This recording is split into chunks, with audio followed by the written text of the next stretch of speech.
Welcome back, Trinidad and Tobago. We are live on CTV and Talk City 91.1 FM, streaming live on ctvtt.com. We invite you to interact with us via any of our various social media platforms. We'd love to hear from you. We also invite you to download our CTV app for the very latest in news, current affairs, and trending topics on our program. We continue with the conversation. It is the day before the holiday, and it's not just any holiday, it's actually Labor Day, so we have a lot to talk about.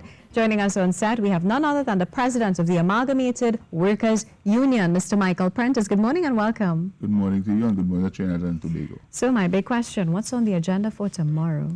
Well, there's so much on the agenda for Labor Day in terms of what is our theme. There's a theme for Labor Day, and it's securing jobs and protecting our lives, and it cannot be business as usual. And we could look at this in so many different ways in terms of what job security, and then look at crime and see how we could make recommendations and suggestions to the government in terms of how we treat and deal with crime and how we secure jobs and our negotiations that are outstanding for some time.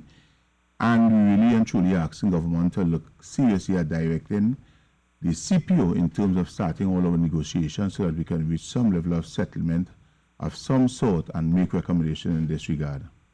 What are the current state, or what is the current state of labor relations in Trinidad and Tobago? Well, at this point in time, I am not extremely happy where the labor relationship between various parties are at this time. I am displeased over the fact that we have been in this way for quite a while, and we're simply saying that we hope that one day labor can realize and recognize the importance and the contribution that they can make to bring about the changes to all the lives of the workers in which we represent on a daily basis. Now, I want to talk a little bit about, what you expect to come out of this, because we've seen every year we've had conversations like these, and the topics that you mentioned, securing your job security, job security, crime, negotiations, but these have all been topics on the fore for quite some time. And I agree with you totally. Some of the issues and some of the problems that we are facing today did not start today.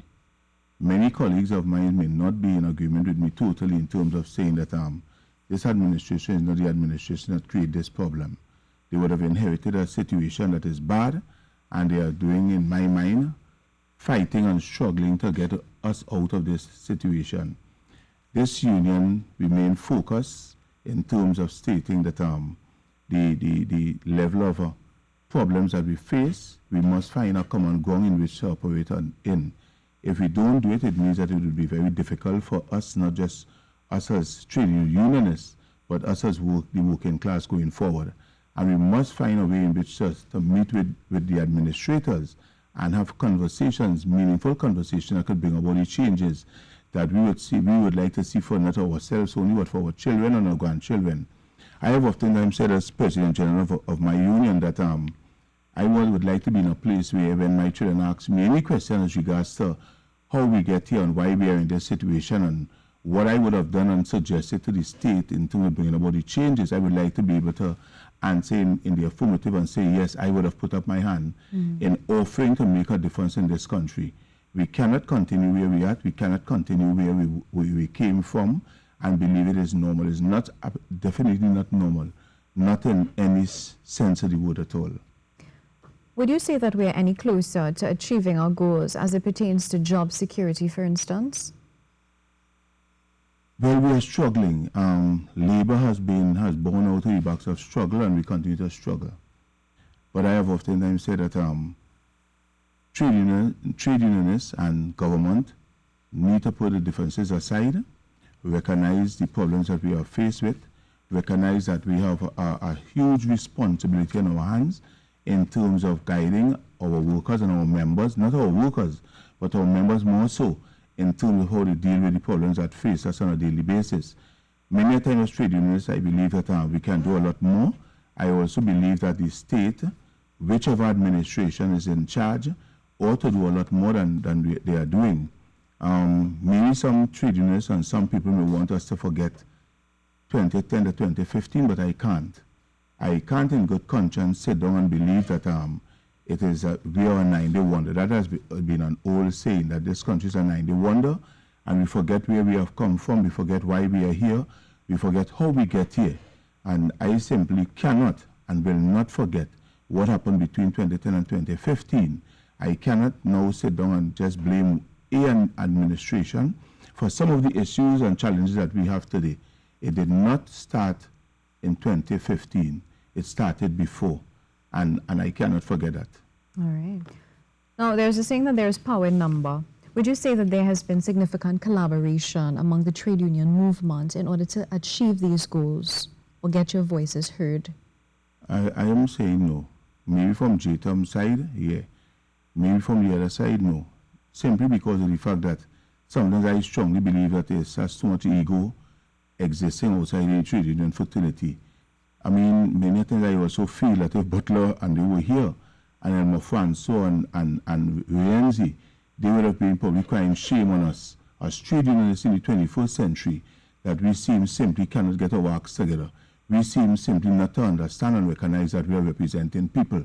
We are representing the working class. We are representing the people that turn the wheels of labor and turn the wheels of the economy in this country, and we should be fighting our butt off in terms of bringing about a better life and a better way of life for them. They have entrusted us with a level of responsibility. That's something I feel we just drop the ball and don't take a serious look at what we are saying and what we are doing and how we intend to bring about the changes that would make so much easier for them in their lives. I am not happy in terms of where we are as a nation. I believe that we're in the 21st century, not in 1920. And some of us operators, we are still in 1920 and ignoring the facts that is troubling us today as a people. The trade union movement has had so many people that would have come out of labor. We had so many in the last administration, so many people, whether it's the James Lambert, whether it's the Hudal Mudilal, whether it's the Wade Mark, whether it's the Errol McClough, the things that affected us 40 years ago are still with us. So you tell me that something is wrong, you tell me it could be this administration that's creating the problem. We must dig deeper inside of us if we are to move from where we are today. Are we getting any closer to doing that? Absolutely not. So what needs to be done? What are your recommendations and your suggestions? We've highlighted all of the challenges and the problems. What is the way forward? Business, government and labor must sit down in the same space, recognize what is absolutely necessary for changing the life and the development for this country and make those decisions.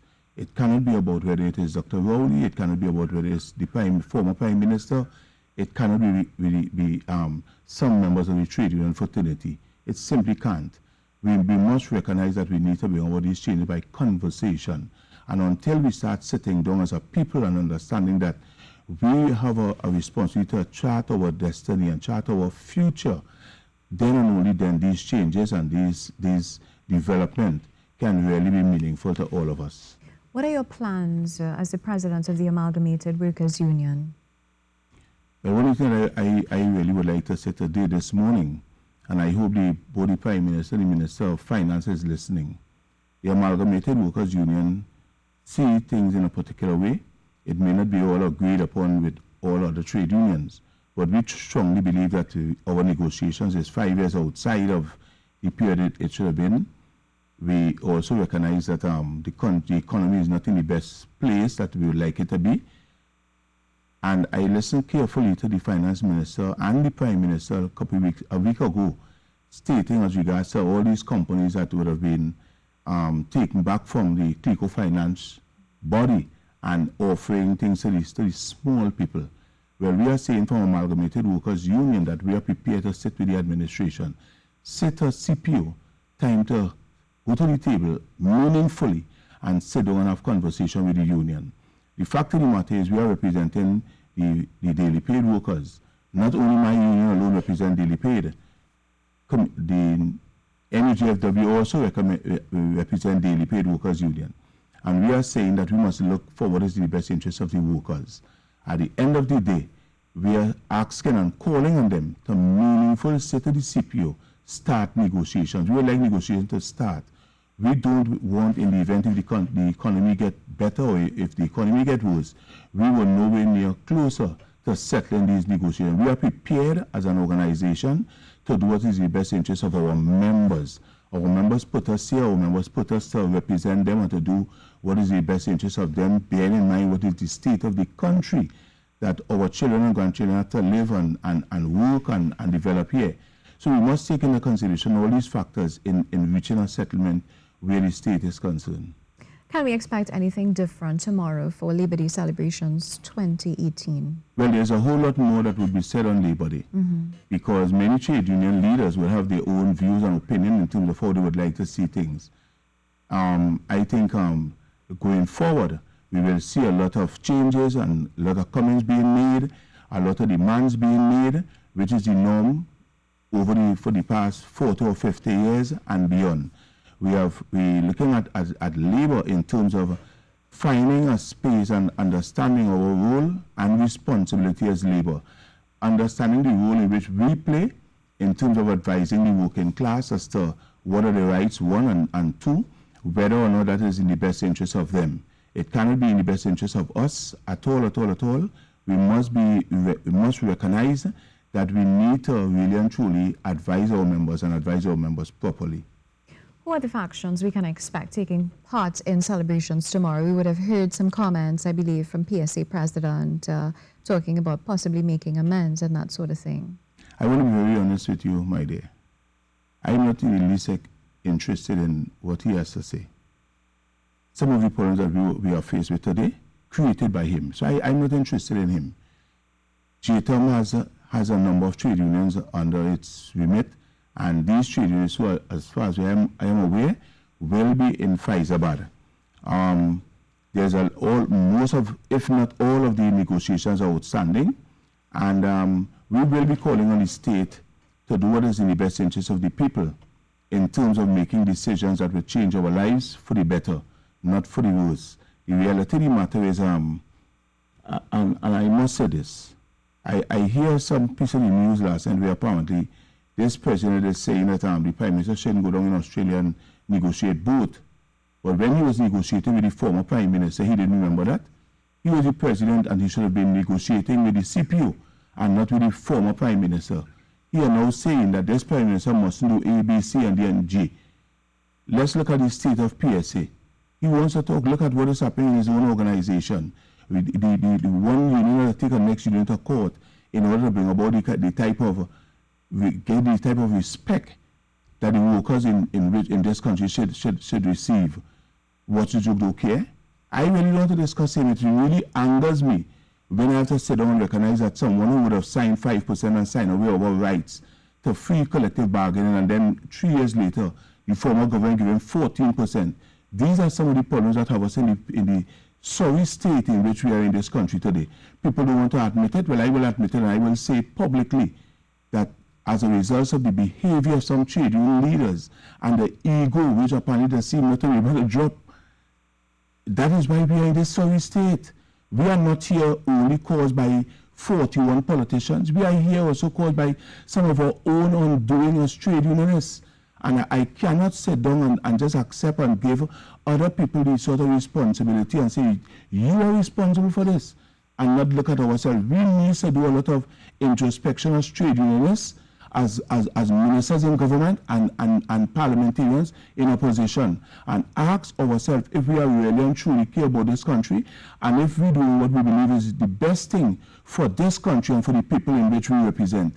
I think it would be a burning shame when we do an introspection and understand where we are at this point in time, where we are going, and how we're going to get out of this dilemma. What are your closing comments? My closing comment is that I would like the Prime Minister and the Minister of Finance to listen to the Amalgamated Workers Union this morning. I call on all our members to come out for Labor Day, including the Sanitation Industrial Workers Union.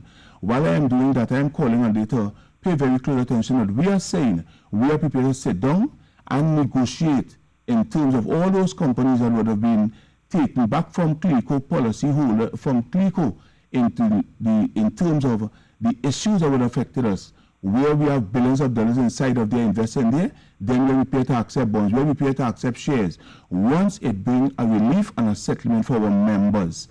Wonderful. Definitely very passionate, Mr. Prentice. Thank you so much for taking the time to chat with us on a day like today, the day before the big day, tomorrow. I understand that. Well, we have a lot more in store for you. News is, actually, we had news already. News is to the top of the hour, so you can look forward to that as well. A lot more in this program. Stay tuned.